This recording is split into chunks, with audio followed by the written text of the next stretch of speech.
El tema de la inmigración sigue siendo un desafío para las autoridades en los países que se convierten en territorios de paso, por supuesto también para los países receptores. Eventos, situaciones específicas como guerras, crisis económica, violencia en los países de origen de los inmigrantes no han sido suficiente para que políticos puedan recuperar la confianza de sus electores en los países que reciben a estos inmigrantes con una solución efectiva. Vamos a hablar del tema con Juan Carlos Hidalgo del Instituto Cato, a quien le agradezco que en estas últimas horas ya de 2015 estés con nosotros desde Washington, Juan Carlos. Este es un tema muy complejo, pero hoy más que nunca vemos los dos continentes. Vemos a Europa con este desafío y medidas que son de emergencia. Y en este momento la crisis de los cubanos, y se nos olvida los miles de centroamericanos y los miles de niños no acompañados que también en el mes de octubre, por ejemplo, ya llegaron a Estados Unidos. Es decir, este es un tema complejo, pero ¿qué tanto esto que ha ocurrido durante este año y en el caso de Centroamérica desde hace más de dos, ha llevado o elevado la discusión del tema en Estados Unidos o incluso en los países de tránsito? ¿Cómo estás? Buenas tardes, Gabriela. Sí, es un tema altamente sensible, muy particularmente en el manejo político, ¿verdad? Usualmente el elector promedio es un elector que alberga cierto escepticismo, cierta duda hacia el extranjero, y por lo tanto la idea de que miles de extranjeros vengan al país de uno, ya sea simplemente como paso, como ocurre en algunos países de Europa o está ocurriendo actualmente en Centroamérica, o como destino final, todavía más como destino final. Eso por supuesto que genera mucho resquemor por parte de la población civil, y esto por supuesto que se refleja en la actitud que los políticos y los gobernantes tienen hacia el fenómeno. En el caso particular de Centroamérica es una circunstancia muy excepcional. Estamos ante una situación en donde existe la percepción en Cuba de que la ley de ajuste cubano, esta ley que permite que los cubanos puedan tocar territorio estadounidense y permitir que se les permita quedar aquí como residentes, existe la percepción de que esa ley tiene los días contados, que en cualquier momento puede ser derogada en este proceso de normalización de relaciones en que están los dos países. Esto ha hecho entonces que miles de cubanos traten de aprovechar los últimos momentos, supuestamente los últimos momentos de esta ley para tratar de viajar a Estados Unidos. ¿Por qué Centroamérica? Porque hasta hace poco Ecuador era el único país de América Latina que permitía la llegada de cubanos sin solicitar visa. Esto hizo que muchos cubanos viajaran a Ecuador y desde ahí emprendieran la travesía hacia el norte, pasando por Centroamérica. Bueno, resulta que llegaron hasta Costa Rica. Nicaragua impidió la entrada de estos inmigrantes. Recordemos que el gobierno de Nicaragua es un gobierno aliado a Cuba, y Cuba está presionando a Estados Unidos para que derogue la ley de ajuste cubano.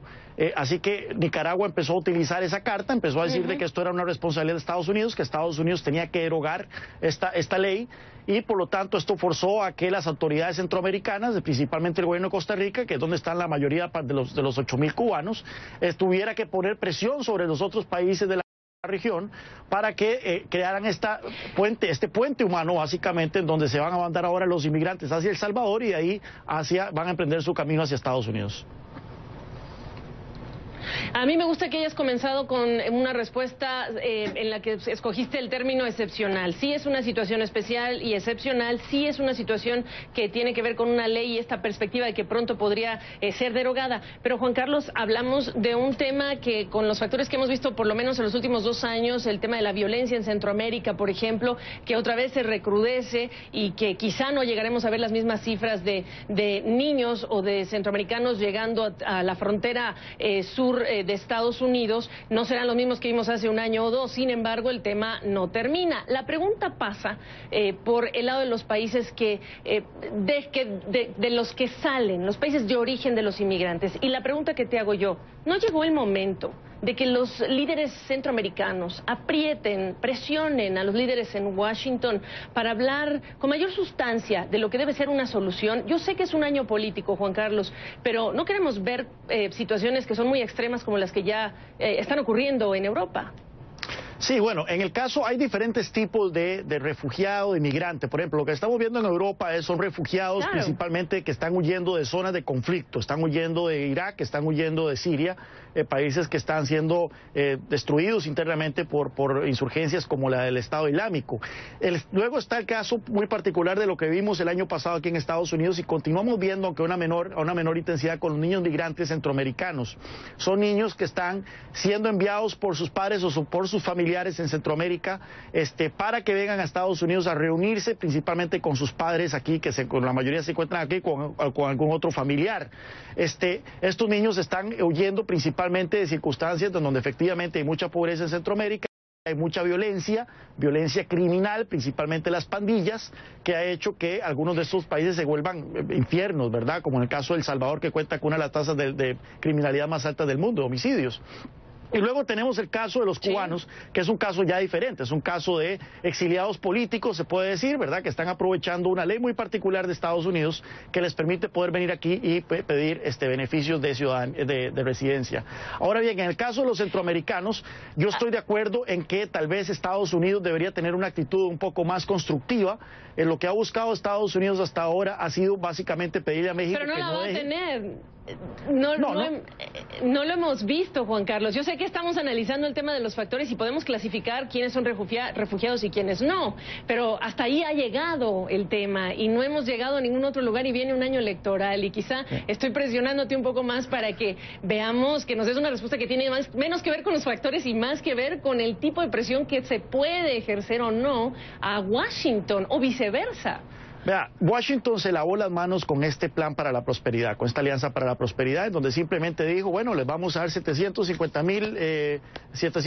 millones de dólares a los gobiernos centroamericanos y ya con eso estamos haciendo algo para, por lo menos ante las cámaras, estamos haciendo algo para lidiar con esta crisis de los niños inmigrantes.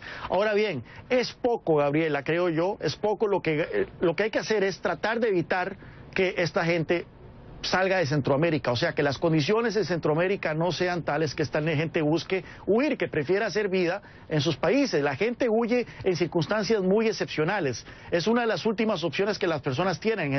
Su principal alternativa sería quedarse en sus países, hacer vida en sus países donde están acostumbrados a sus costumbres, a sus idiomas, a sus familias y demás. Así que, ¿qué puede hacer Estados Unidos para que la vida sea más tolerable en estos países, principalmente de América Central? Yo creo que es poco. Yo creo que más le corresponde a los países centroamericanos lidiar con las causas por las cuales mucha gente se está yendo de sus países, que es la criminalidad, la corrupción y la falta de institucionalidad. Es un tema muy complejo y bueno, ya clasificamos a los factores, Juan Carlos, pero hay que ir al 2.0 en las soluciones de estos temas. Te agradezco. Feliz año. Igualmente, Gabriela, feliz 2016.